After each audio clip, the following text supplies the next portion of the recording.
Hi everyone, and welcome to today's program with Jerry Rodhe and the Lintel Map. We're talking about ethnogeography of Humboldt County. A little bit of information about this map here. It was made in 1915, and it hasn't really been worked on all that much since then. It was updated in 1947, but one of the projects here at the museum is to restore this map to its former glory, and part of this program is a fundraiser to help us restore the map. So today, all donations up to $200 are going to be matched to help us restore the map, thanks to Jerry. And we hope you consider donating to help us restore this great Humboldt County treasure. So with that, I'll turn it over to Jerry here, and we'll go ahead and get started. If you have any questions, put them in the chat box. And this is being recorded, so if you don't want your image to show up on the recording, be sure to turn your camera off. And you'll receive a recording next week. So with that, we'll go ahead and get started. Okay. Thank you, Katie. Hi, everyone. Here we are in front of the 1915 Lintel map. Very impressive specimen of map making. The fellow that made it, J.N. Lentell, knew a lot about maps because he was the Humboldt County surveyor for a number of years. And you know, professional surveyors often have to go in straight lines with their surveys, regardless of the terrain. And it was said that Lentell always carried a needle and thread with him to sew up his wounds that he would get hiking through the underbrush and going through all of these rough places in order to run his straight line surveys. So he apparently was a very dedicated individual, and I imagine that creating this map was a labor of love for him. It's not often that you get something with this kind of detail that covers a whole county. So this was first used in 1915 down in San Francisco for the Panama Pacific Exposition that was started in San Francisco and later moved to San Diego. It commemorated the opening of the Panama Canal, and there were all sorts of displays and artwork and architectural edifices built to commemorate the event.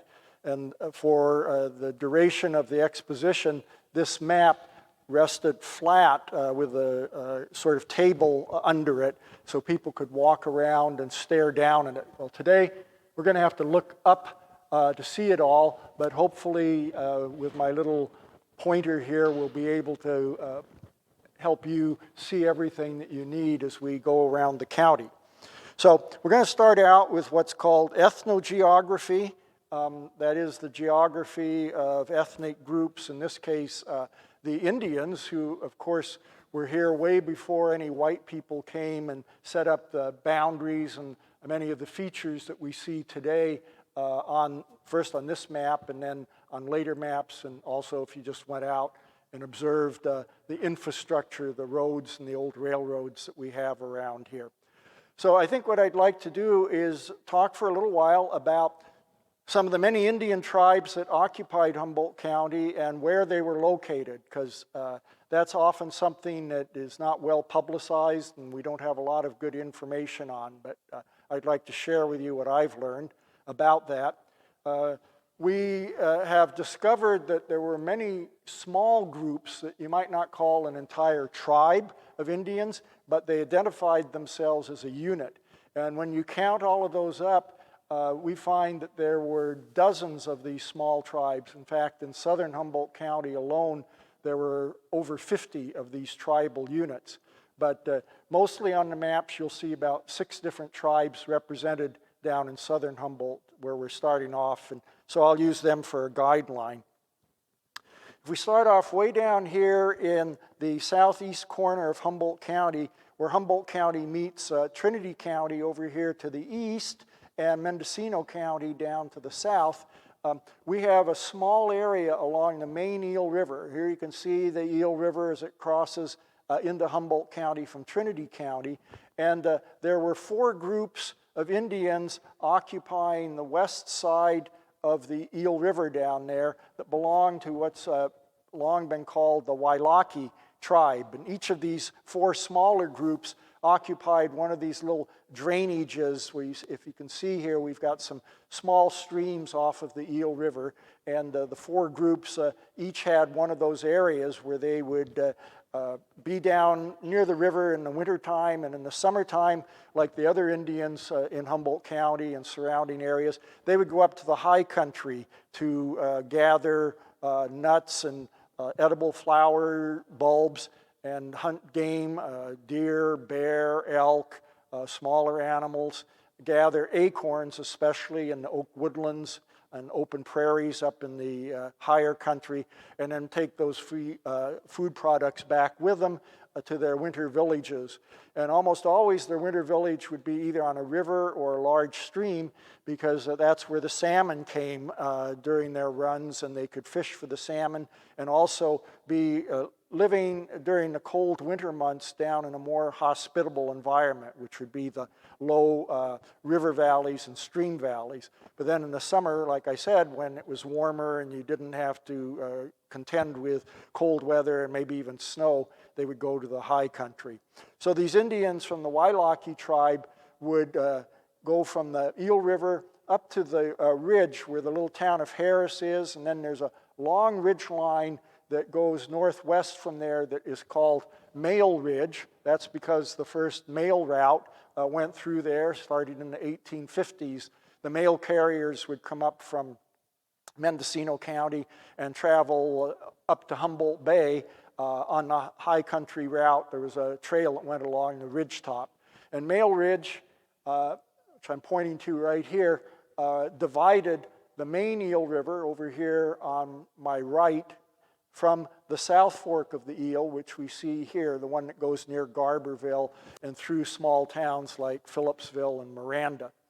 And when you go over that ridge top and go to the west, you get into the territory of a collection of Indian groups that is usually called the Sinkione Tribe.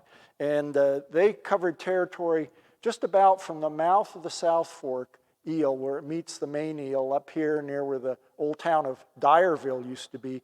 And you go upriver on the South Fork of the Eel all the way into Mendocino County with that collection of Indian groups that we call Sinkione.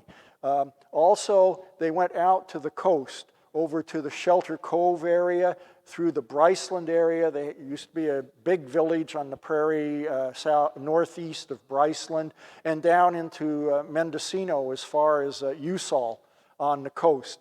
And they also went up the coast from Shelter Cove almost all the way to the mouth of the Matol River, about 4 miles south of there. And inland, they went up over the King Range, which we see right here, and over the next series of peaks where you have Bear Buttes and Gillum Butte and several other peaks that punctuate a ridge line that separates the Matol Drainage from the Eel River Drainage.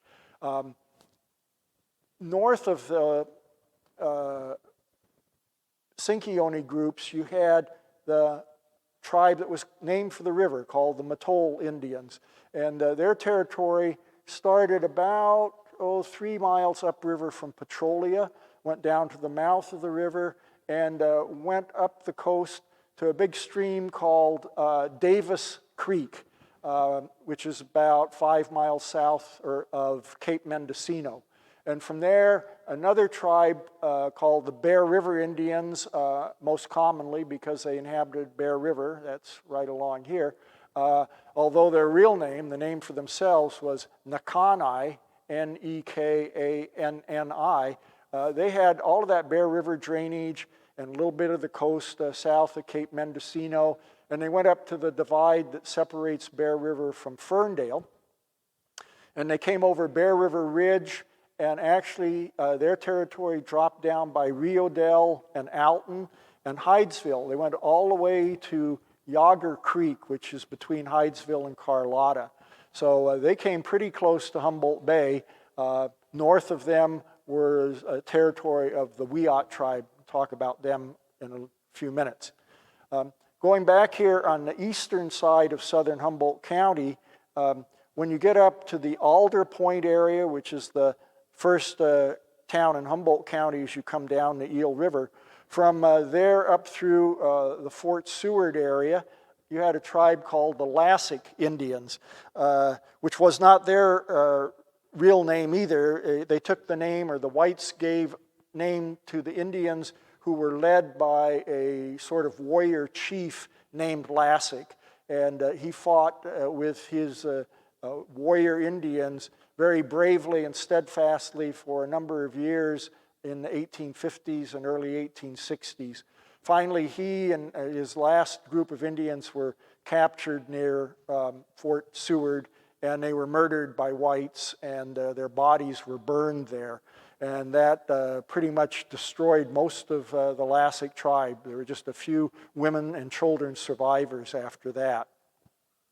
The Lasik Indians were mostly situated down by Alder Point and Fort Seward and up towards Eel Rock, and also in what's called the Dobbin Creek Drainage, which is a little ways downriver from Fort Seward. There are a number of villages there. Unlike some of the other tribes, they went much farther in the summertime. They didn't just go up to the first ridge, which would be in Trinity County. They sometimes went all the way over to the Yolabali Mountains in south central Trinity County and into that area that you pass when you go on Highway 36. And then they would make kind of a circuit from there, and they'd come back near where Ruth Lake is today and finally get back to the Eel River and their homeland there.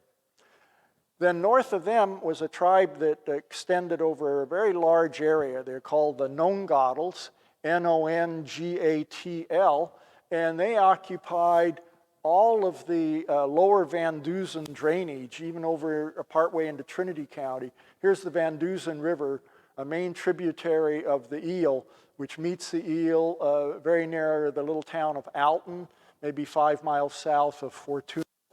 So the Nongatls claimed all of that area. They also claimed a large stream called Larrabee Creek, which starts up near Blocksburg and goes down a valley, cuts through the mountains, and comes out and meets the main Eel not far from Pepperwood and Shively.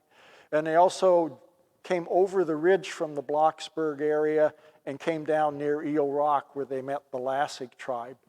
The Nongatls had 21 or 22 separately named groups that we know of, and there were probably more groups than that. These would be collections of Indians that would live maybe in just 1 or 2 villages, or a handful of villages at the most. And if you had been able to go back in time and talk to one of them and ask them, well, what is the name of your people? They would say something like, my people are the Kobaks. And Kobak was a stream that fed into the main Van Dusen River. And they'd always say Kobak, the name of their place, and then after that they would add the word Kia, K-I-Y-A, which means the people of. So they would always identify with a particular place. Unlike today, where we have towns like Eureka or Fortuna or Lolita that don't really name a feature of the landscape, almost all of these early names that the Indians gave to places named the landscape around the area where they lived. And there are linguists today who delight in going out to the backcountry and knowing where some of these sites were and comparing the name and what it meant in their language with what they see out there. And there might be a village that was called the Prairie Within the Forest. And they go to that location today and look. If it hasn't been altered too much by logging or other activities, sure enough, they'll find a prairie there, and it's surrounded by forest. So a lot of this information has not been available to the public. It was never published, and you have to go back and read the interviews that these early day ethnographers, these specialists in learning about the early day Indians, the recorded interviews with the early day Indians. And around 1900 and on, some of these ethnographers were able to locate Indians who had been born before the whites came up here in 1850 and actually remembered the Indian world before it had been changed so drastically by the encounters with the whites. And thanks to that kind of information, we get a lot of knowledge about where the Indians were located specifically, what they called themselves, what they called neighboring tribes or tribal groups, and a little bit of their history, although that's kind of fragmented. You have to remember that starting as early as 1850 and going on until at least 1865, these Indians were the victims of genocide. Many times, Indians were killed on sight by certain whites. The military had a policy for several years that any male adult Indian would be killed on sight, and women and children would be ostensibly taken to reservations, but many times instead what happened to them were that they were sold as slaves or wind up dying themselves. So there was a period of about 15 years when all of the cultures of these tribes was disrupted tremendously. Not only disrupted, but in the case of the southern Humboldt Indians, almost destroyed. There are none of the southern Humboldt groups that today can claim a piece of land that they inhabited traditionally in the old days.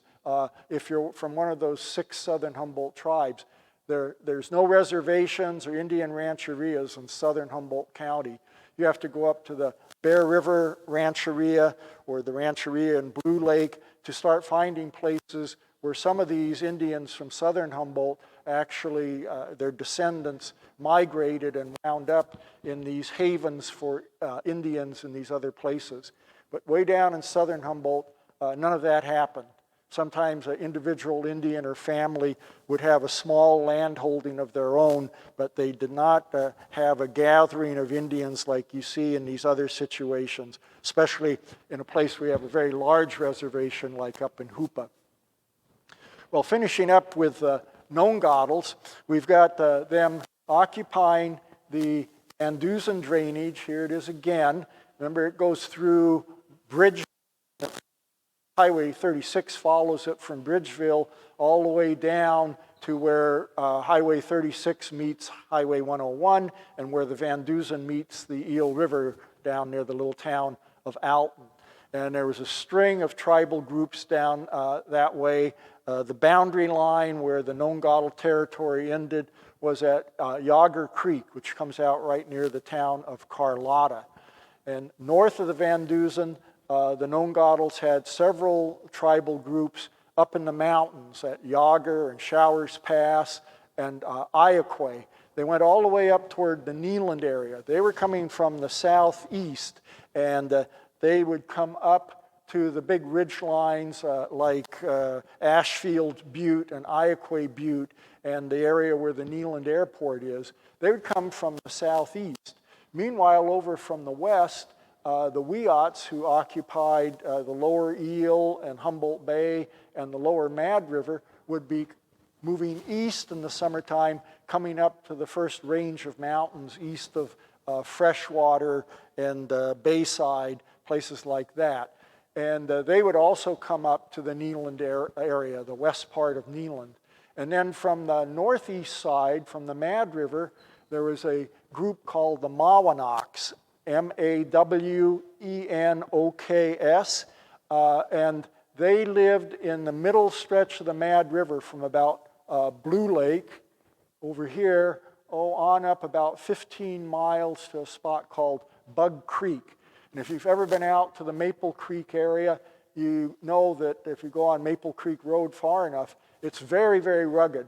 You can see there's a whole string of high mountains to the west up by Neeland, and over to the east you have Chaparral Mountain and Board Camp Mountain and Bug Creek Butte, other real high mountains. So the Indians, these Mawanok Indians, were pretty much isolated from the other tribes just because these mountains formed like walls on both sides of the river. But they could manage to come up from the river into the Neeland area from the northwest. They'd be heading towards the southwest. And those 3 tribes would not normally gather together up there. In fact, oftentimes the Wiots would have disputes with the other two tribes, but they had divided up the areas for hunting and gathering up there. There was a problem for the Wiot Indians because they had to go up to these borderland territories to get most of the acorn crop. There weren't a lot of tan oak trees or other regular oak trees down in the lower country where they had their main places of habitation.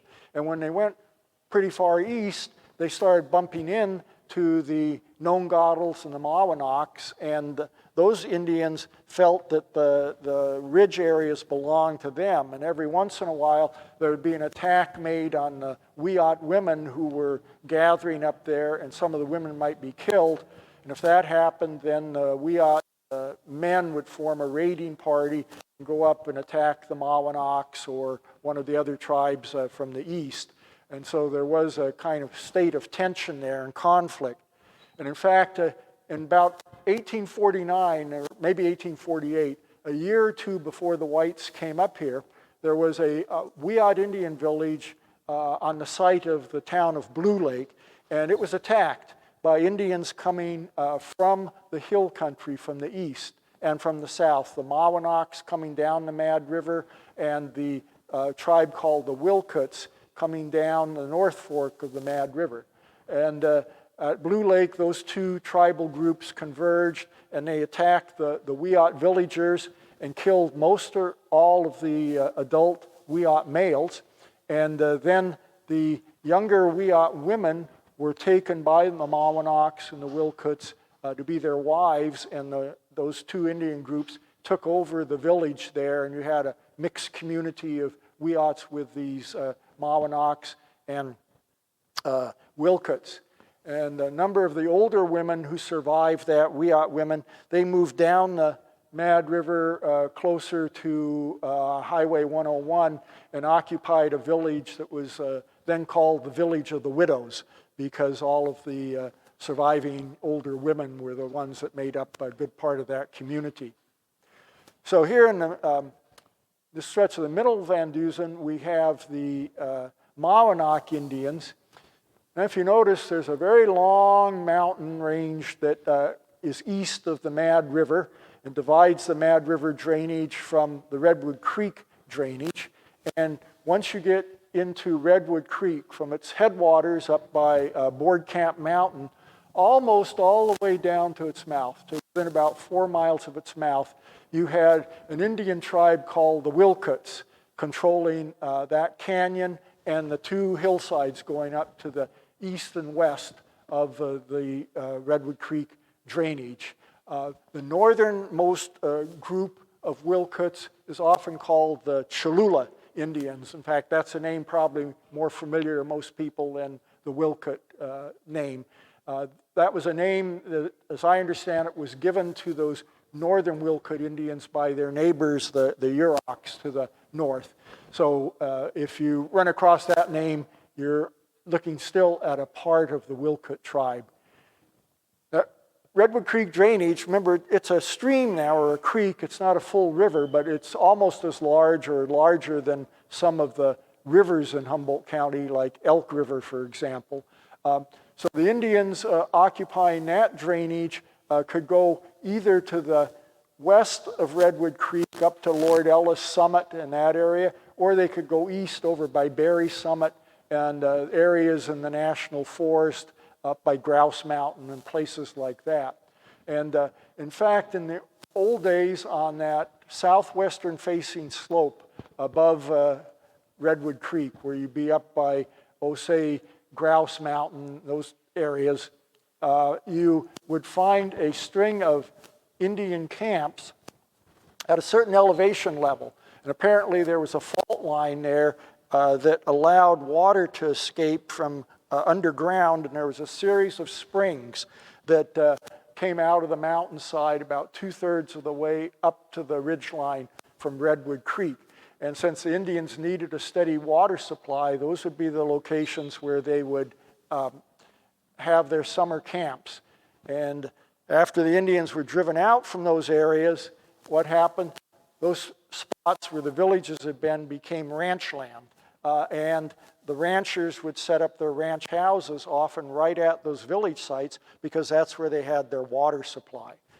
And so there was a great transition taking place in the 1850s and 1860s where these areas that had been used by hunters and gatherers from the different Indian tribes was being converted oftentimes to ranching land in the backcountry. The prairies were stripped of their elk. The whites would come and kill all the elks they could find and sell them to the miners or eat them themselves. And then they would repopulate the prairie areas with beef cattle. A number of ranches were started in this manner. So moving along with the different tribes, if you're up here on the Berry Summit Ridgeline, Grouse Mountain, that area, this rather high ridge east of Redwood Creek, as you go down from there to the Trinity River, to the South Fork of the Trinity, which is this area that I'm pointing to right here, above where the South Fork meets the main eel, and then a little part of the Trinity River, main part of the Trinity River down past Willow Creek. That was the territory of a tribe called the Sununui, usually spelled T-S-N-U-N-G-W-E.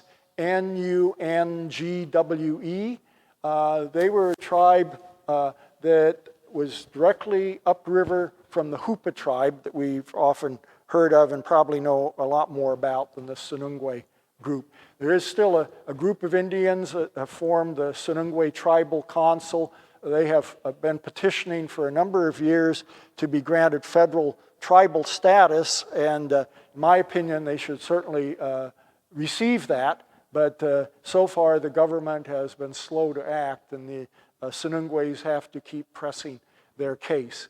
But they would often come up from their villages that were mostly on the South Fork Trinity and a little bit of the main Trinity. They would come up to the mountain ridge area from the east, coming up the slope, as the Redwood Creek Indians, the Wilcots, would come up from the opposite direction. And as near as we can tell, there were generally favorable relationships between those two tribes. In fact, often they would help one another out if there was a dispute with another Indian tribe. Downriver from the Sununguis, at a point between Willow Creek and the town of Hoopa, were the Hoopa Indians. And they wound up being a group that managed to retain almost all of their homeland. Unlike the Indians in the South, where there were no reservation lands granted whatsoever, in 1864, the federal government agreed to a treaty with the Hoopa tribe and with some of the neighboring tribes.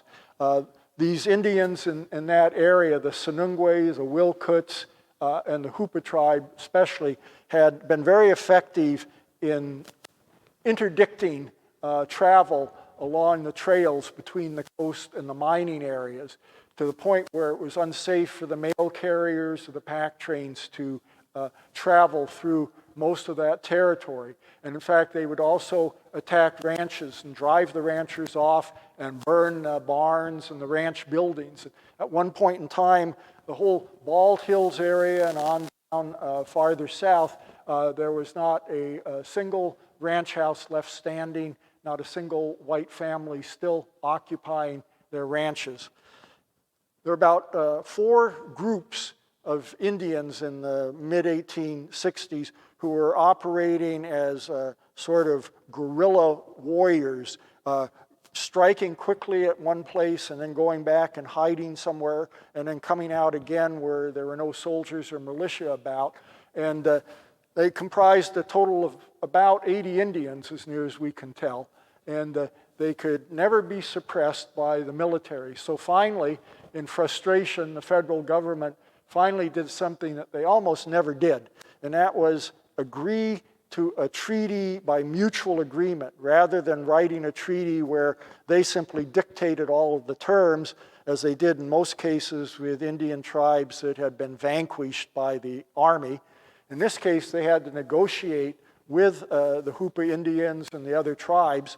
And the result was that you had a large square of land, the Hoopa squares they call it, 12 miles approximately on each side, 144 square miles, give or take a few in total, which encompassed almost all of the traditional homeland areas of the Hoopa tribe, including the Hoopa Valley, where their 8 main villages were, and then also going up to the mountains on either side.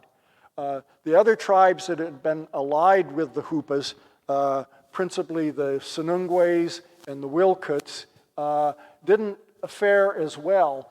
They were allowed to come onto the reservation, but they had to give up their homelands, which would be, as I said, on the South Fork of the Trinity and over in Redwood Creek. And those areas were then controlled by the federal government, and if there had been ranchers or landowners there, they were able to return to the property that they had claimed. And so that treaty was signed in the fall of 1864, and once the treaty was enacted and some of the playing pieces moved around a little, you had an end to the conflict on any large scale.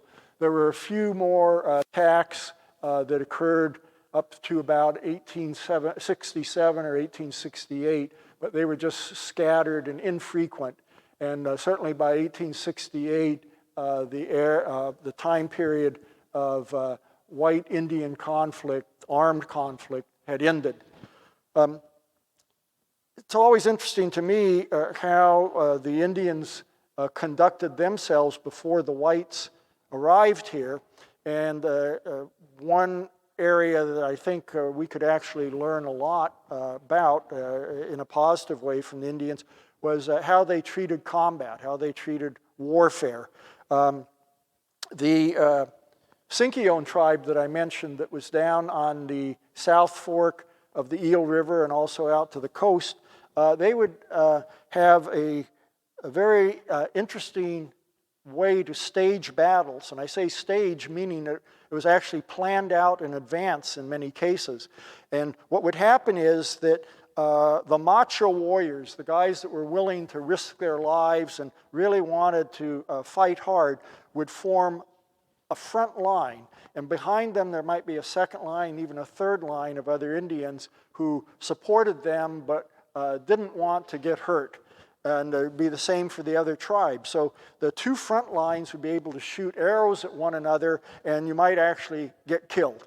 But the Indians farther back could hurl insults at the other tribe, but they were out of arrow shot range, and so it limited the casualties, and it prevented what we saw happening later when the Indians would have to fight with the whites, and the whites armed with rifles could pick off Indians at a great distance compared to what a bow and arrow could do. So it was a way of kind of controlling the warfare that kept the actual fighting to a minimum and kept the casualties low. Another ceremony that was conducted was by the Hoopa Indians. It was a peacemaking ceremony, and when there'd been a battle of some type, afterwards there were a couple of things that had to happen. Each tribe received payment from the other tribe for Indians that had been killed. If a warrior from, say, the Sinkione or the Hoopa tribe had been killed by a warrior from the Yurok tribe, the Yurok tribe would have to pay a certain indemnity to the family of that deceased Hoopa Indian, and vice versa. So all of that had to be worked out and negotiated. But then when it came time to kind of seal the deal and to end the feeling of hostility, they would conduct a dance. And the warrior Indians would form two parallel rows, say the Hoopas on one side and whatever tribe they'd been fighting with on the other side.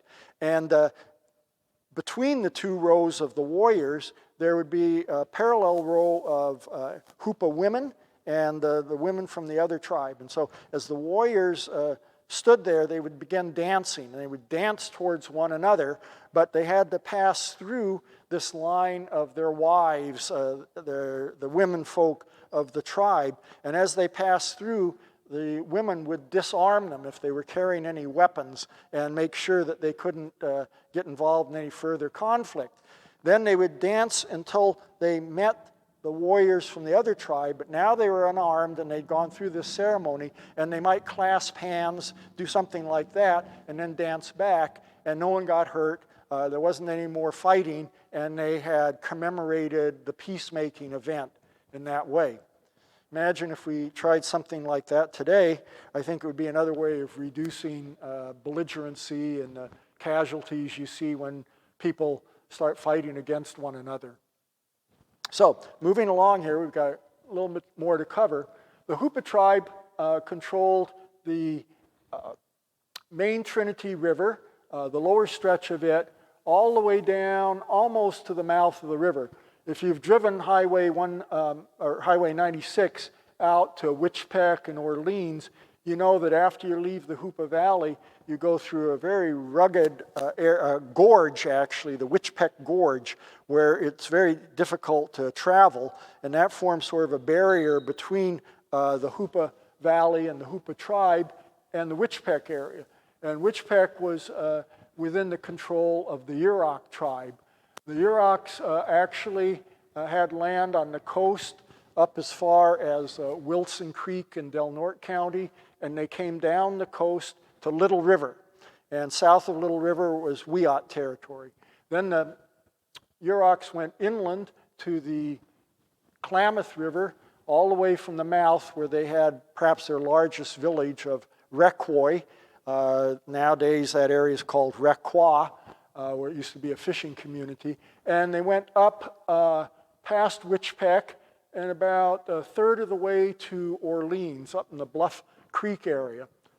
And beyond that, you had the last tribe that occupied land in Humboldt County, the Karuk tribe, which also went into Siskiyou County up towards Happy Camp, and also a little ways up the Salmon River, and had a large village area around what became and another very important area near the mouth of the Salmon Creek where it met the Klamath River. So these various tribes had, of course, occupied that area since time immemorial, as the phrase goes, and according to their traditions, they could trace back many events very far into the past. And in fact, the Yurok tribe, for example, had stories that were told about houses in Witchpeck and also other communities, but it seems like Witchpeck was an especially good place for this, where they spoke of a particular house in that village. And the houses were given names, and they had a very strong identity attached to them. And these myths that went back hundreds of years would name a particular house, and you could go there in the 20th century and see some of those houses still standing that were being referred to in these myths that, like I said, went back far into the past. So there was a type of oral history there that connected you very directly with these locations, and not just a village site, but in the case of the Yurok people, a actual house that they would have named and occupied.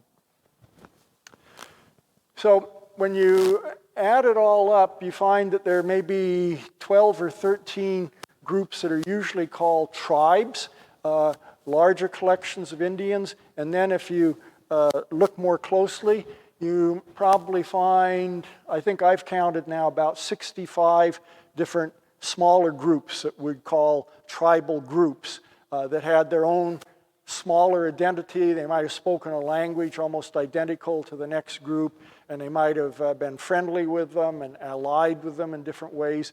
But just like the house was so important as a unit of identity for the Yurok Indians, often in the southern Humboldt areas, the village had that type of importance. And the Indians would speak in that way. They had different houses also in the south that probably influenced their way of looking at them. If you're familiar with the houses that still exist on Yurok land or Kaduk land or Hoopa land, you know that they are built for permanence out of redwood with slabs driven into the ground and thick pieces of wood, and are meant to stay there a long time and be inhabited continuously by various families over generations. Down in the southern Humboldt area, the houses were much different. They were circular for the most part, and they were temporary. They would make a framework of tree limbs or other available pieces of wood, and then put pieces of bark over that, and live in this sort of circular type dwelling that was quite a bit smaller in most cases than the houses we see up in the north. Still have a fire pit in the center. And they would spend their winters by the rivers and streams in a house like that. Then when it was time to go into the high country, they would disassemble their house. They'd take all of these pieces apart and they would store them like in the limbs of a redwood tree or someplace nearby, and then leave for several months to do their hunting and gathering. And when they came back, they would rebuild the house, sometimes in the same location that had been the previous year, and other times in a slightly different location.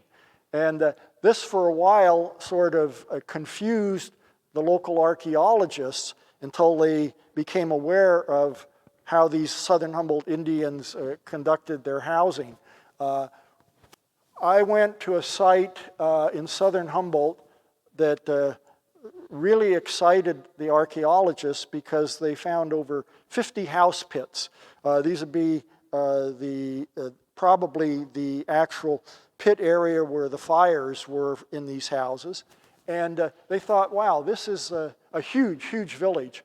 Even a village like Requa up on the Klamath River might have only had 15 houses, something like that. So this would be like a Tokyo or a New York City, a mega city in Indian terms. But then, once you looked at the record, you realized that there weren't 56 houses there at any one time. There might have been 10 houses that moved 5 or 6 times, and you were seeing the different house pits marking the movable locations of the houses. Nonetheless, it was a tremendously interesting find. It was, of course, protected. It had already been somewhat protected. It was on private timber company land. But what made it most interesting for some people like myself was that 100 years before the archaeologists came and surveyed this Indian village of Nole Din, it had all been mapped out for them and been described. One of these early ethnographers, Pliny Goddard, who actually had been at Hoopa in the early 1900s and then went to UC Berkeley and got his PhD there and was one of the first 2 professors of anthropology in Berkeley, would come up every summer and interview Indians in the Humboldt County region. And he spent a lot of time with a man by the name of Pete, called Van Dusen Pete, who lived on the Van Dusen River up above Bridgeville. And they would actually go out with a pack mule and a horse and camp out for several weeks at a time, and Pete would point out all of the significant locations to Goddard, and he would tell him stories in the Nongadal language, and Goddard would gradually become an expert on the Nongadal tribe. Well, one summer they went through the Bridgeville area and then went out in the back country and came down to this stream, and this is where Van Dusen Pete said, here was the village of Nole Din. And they went, and that's when Goddard counted 56 house pits, and in his little notebook that he kept, he put a little X marking the different house pits, some of them on one side of a side creek and some of them on the other side. And then he collected a little more information about it. Nole, in Athabascan language, means a waterfall, or at least it means the part of the waterfall up to the point where it starts dropping. And so this village was right next to a waterfall, or was just upstream, and so Nole was the first part of the village name, and then Dun was the specific identifier for that village near that waterfall. So I went out there when the archaeologists were at work, and we had sent them some of Goddard's information, but we got down there, and they were doing all their work on one side of this stream that ran through the middle of the village. And so I had a copy of Goddard's map with me, and I showed it to some of the workers and said, well, so you found these over here, but did you find any of the villages on the other side of the stream? And they all looked blankly and said, oh, well, we didn't look over there. And so right on the spur of the moment, one of the archaeologists and one of the timber company men from the company that owned the land went across the creek and went over, and sure enough, they found about a dozen more houses right where Goddard had marked them all. So that allowed us to gain a lot of specific knowledge about what otherwise would have been an unnamed site and where parts of it might have been overlooked. But more important than that, it told me as a researcher and other researchers also that here was some information that was reliable. We could go back and confirm what was said exactly 100 years ago. They came out 100 years after Pete and Goddard had been there and found things exactly as they had described it.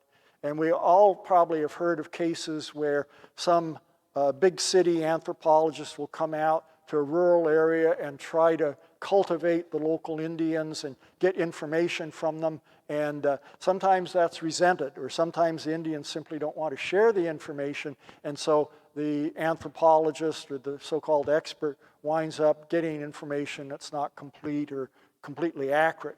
But in this case, Goddard and Pete had established a very close bond, and Pete was willing, first of all, to share the information, and then Goddard was out there with his notebook recording it, and notebook got saved, and eventually people like me and other researchers were able to look at photocopies of the notebook and piece some of that together. So it was a very exciting experience. Do you want me to keep going, or? Okay, I'm going to take some questions now. Oh, thank you.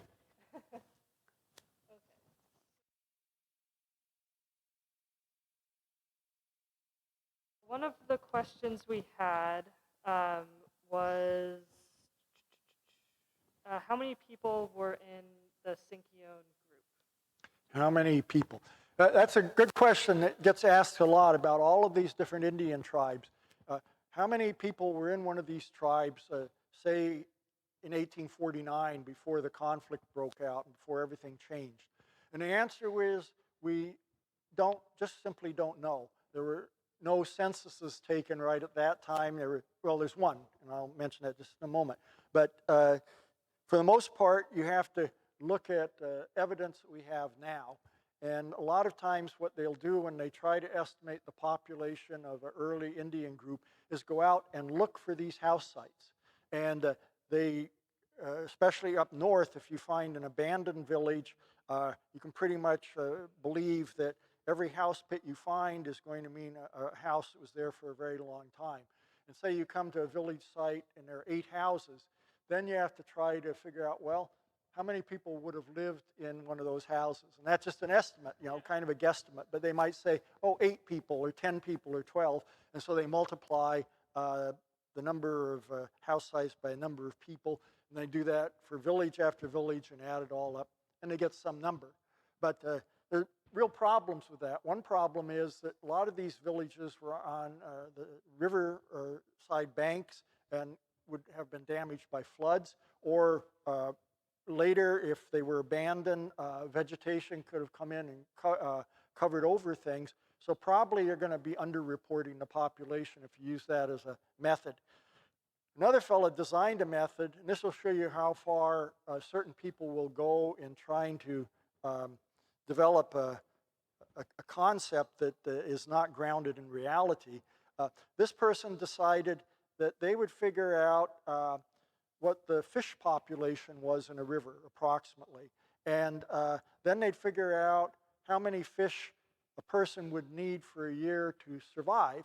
And they would then figure that in a stretch of river that had so many fish coming through every year, it could support so many people. And they would then say, well, that's probably how many people live there.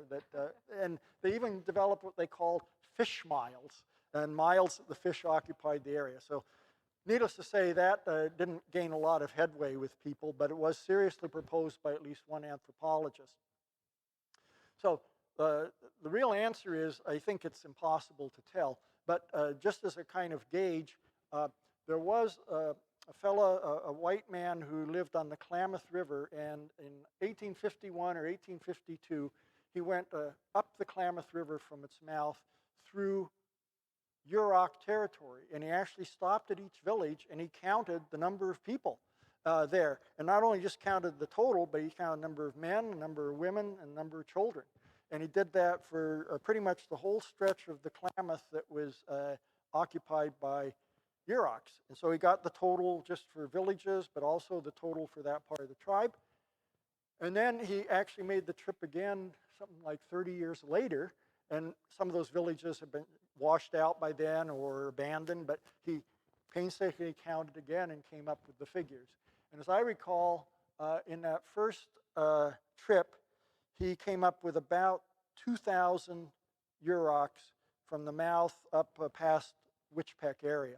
But you have to remember, that's only about half of the population probably, because the Yuroks weren't just on the Klamath River, they also went down the coast all the way to Little River, and you probably had almost twice as many Indians. So you might be able to say, well, there could have been about 4,000 Yuroks, and from what we can tell, they were probably one of the larger tribes with population, but that's the closest I think we can come right now. And then one of the other questions, which sounds like you kind of answered, was, were there many Wiyot villages near Blue Lake? There were a string of Wiyot villages. The Wiyot tribe actually had 3 separate groups, and they were each associated with a body of water. Down in southern Wiyot territory, it was the Eel River. And down there, they started at the mouth of the ocean. They went up to about the mouth of the Van Dusen. And that group named itself after the river, which they called Wiyot. And that is now used as the name for the whole tribe. And then you had a second group that occupied the area around Humboldt Bay. And they had a bunch of villages around there, plus a couple out on Indian Island. And they called themselves the name for the bay, which is Wiki or Ouija. And then the third group was the group on the Mad River. And they called the Mad River Potawat, just like we have the Potawat Health Center. And they held the Mad River from its mouth up to Blue Lake. And as I mentioned, they've been driven out from Blue Lake. And below that, there were several villages, starting with one quite close to the mouth of the river, and then going up at not exactly regular intervals, but usually it seemed like at places where there might be a side stream coming in, and preferably where they could be on a sunny facing slope, and far enough above the high water mark of the river they wouldn't be troubled. So I can't recall the exact number, but I would say, I'm thinking there were about 7 or 8 villages in that area with differing populations. Oftentimes the village closest to the mouth of the river was most populous, or at least had the wealthiest Indians, because they had first crack at the salmon and the fish coming in. And then approximately what years were the Wiyot attacked by the Mawanoks and Wilkes near Blue Lake, and did those groups join the Rancheria? Well, we know of this one attack on the Blue Lake village that I mentioned, and we know the date pretty closely on that, even though it happened before the whites came here, because when the first whites came through in 1850 and went through the Blue Lake area, they found what they call fresh graves, a mass set of these graves there, and were told that those were the victims of the attack. So it sounded like from that it just happened in 1849, probably, just the very year before the whites got here, or certainly very close to that time. Other accounts, and there aren't a huge number of them, but they talk about smaller attacks here and there. That's one case where we know that an entire village changed hands.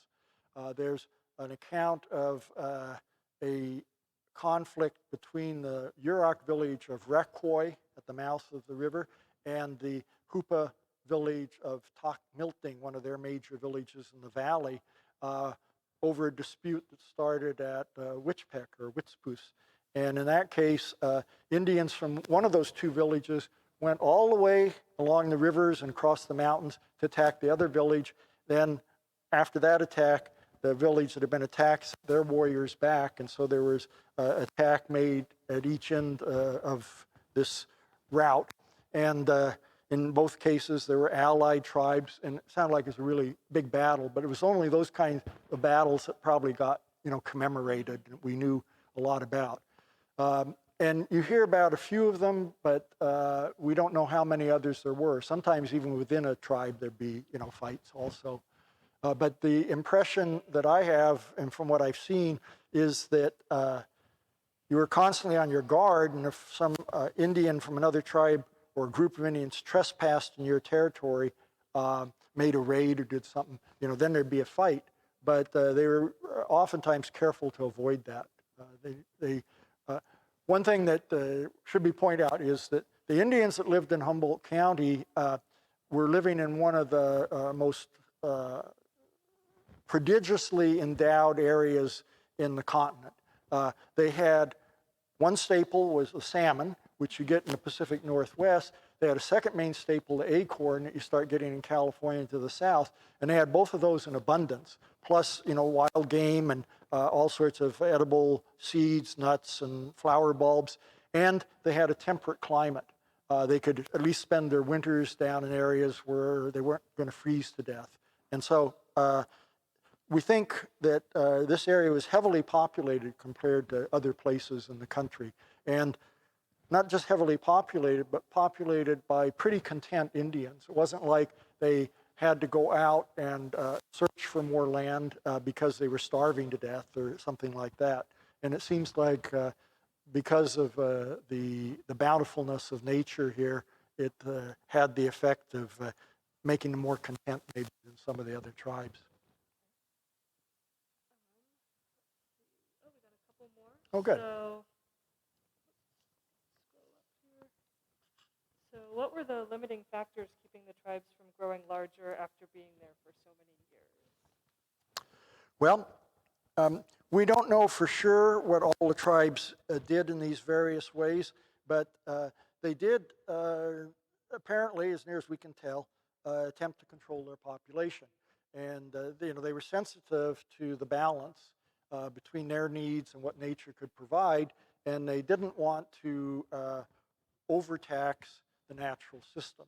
And in some cases, we know that they would, if a woman became pregnant, there were ways that there were medicines that had an abortive effect. And in a few cases, at least, there have been accounts of women who would attempt to kill the fetus by pounding their stomach with rocks, which often killed them too, but they would even take that step. And then there was also a system that some of the tribes had where during the winter months, at least, the men would live separately from the women, and at least for most of the time. And then in the summer times when they went up to the high country, that was a time when you could live as a different type of family unit. And also because in some of these places we're on the ridge lines and another tribe is coming up from the opposite side, it was a chance, if you were at all friendly with the other tribe, where you could find a mate from this other group and kind of keep the gene pool larger and also cement relationships in a friendly way. In fact, the Yuroks on the Klamath River often would travel to the coast and vice versa and attempt to find a bride or husband from the other group of Indians, so that if, say, you came from the village of Witchpeck on the Klamath, you might marry an Indian from one of the villages at Big Lagoon. And what that meant was you could travel over the mountains between those two places and get the best food products from both places at different times, and also have, the connection with the family. So there's a certain amount of consciousness going into the way they did things. And I don't think it was like you just had date night and, settle things that way. Remember, they had thousands of years to work these things out, and they did a terrific job, in my opinion, of finding ways that they could live in harmony with the land, and in many cases in harmony with one another. And the fact that so many Indians managed to thrive here is a testament, like I said, to the resources that were here. But also, when the whites came, they described, thousands of elk in the Bald Hills, and so the Indians were not overtaxing the system. They had enough in reserve. Salmon runs, the early day whites would say, we came to a stream during salmon season, and it was so full of salmon we couldn't get across. And so, the Indians were not pushing the system to its utmost, as we often see in other cultures, other civilizations even. But they were living with that balance, and also with enough of a backup that usually they weren't in trouble. A tribe like the Lasik Indians over here on the Main Eel River, one of those Indians reported that about every fourth or fifth year it would be a lean year, and they might have some problems with having enough food, but for the most part, they did. And especially, I think, if you were, say, on a lower stretch of a river, you did especially well, or if you were in one of those spots where you had an abundance of oak trees and prairies. But for the most part, it looks like they figured out how to live in that kind of balance, not just in terms of population, but also in terms of respect for the location. There's a story about an Indian woman who married a white man, first generation of whites out here, and the Indian woman still wanted to harvest acorns every year. And so they went to an oak tree on their property, and she was going to go and harvest individual acorns. And the husband brought out an axe and said, hey, this is easier. And he just chopped down the tree, so no one had to climb up in the tree to get the acorns. They're on the ground now, and we got our acorns. And to me, it illustrates the difference in attitude that you had. And no self-respecting Indian would have even thought of that, let alone done anything like that. Well, we're just about out of time here. Okay. But one last question we'll finish up with is, what repairs does the relief map need? You can answer that better than me. But yeah. So we were just talking about this right before the program. And if you come and look at the map in person, which the museum is open Wednesday through Sunday, 10 a.m. to 4 p.m., if you take a really close look, there are a number of locations where some of the paper mache has cracked. So this is a paper mache map. And there's spots where it's cracking. There's parts that are just kind of starting to come off of the map. It's been moved a number of times. Of course, it went from here down to San Francisco, and then it came back, and it moved around. Even here in the museum, this is at least the third place I know of that it's been located. And just with how old it is, it just kind of starts breaking. But there's also kind of at people height, you'll notice that there's kind of some scuff marks where people have touched the map. We greatly discourage touching the map because of the damage it can cause from the oil on your hands. Also from just putting pressure on certain points of the map can break it down over time. The colors have also kind of faded over time. There's kind of dust that's collected on it. Of course, we're here in Old Town. We're pretty close to the freeway here, so there's just kind of a lot of air pollution anyway. Some of that has gotten in the building and has kind of scuffed the map a bit. So those are kind of the main fixes that need to get made to it. We do have a restorationist who did the fantastic gold work on the back part of the museum if you've been in recently. And she is the same person who's going to come out and do this map. And yeah, I mean, it's really a gem of Humboldt County. We were talking about this before the program. There's not very many other counties in the country, that have this kind of resource still available for use for just the public viewing, for programs like this. and for helping people when they first get to Humboldt County kind of orient themselves on where they're at, what kind of history this area has. So it's truly a gem. Sure is. So with that, we'll go ahead and wrap it up. There were a couple questions we didn't get to. I'll send them to Jerry, and if he wants to send responses, I'll email them out. And with that, I just want to say thank you again, everyone, for tuning in. Remember that every donation in this program up to $200 is going to be matched. If we reach that complete match, we'll be a little more than halfway to our goal of completing this map project. So with that, be sure to follow our Facebook, Instagram. We do have a newsletter on our website. If you go onto our website, clarkmuseum.org, you can get on our newsletter and be some of the first people to be notified of the different programs that we're doing. Looks like there was a question for the donation link. If you go onto our website, clarkmuseum.org, go to support, there'll be a little spot that menu that drops down. It says donations. You click that, scroll down a little bit, and on the left side, or the right side, there's a little yellow link that says donate. And that'll also go out with the recording as well. So thank you again, everyone, and we hope you have a good rest of your day, and thanks for tuning in.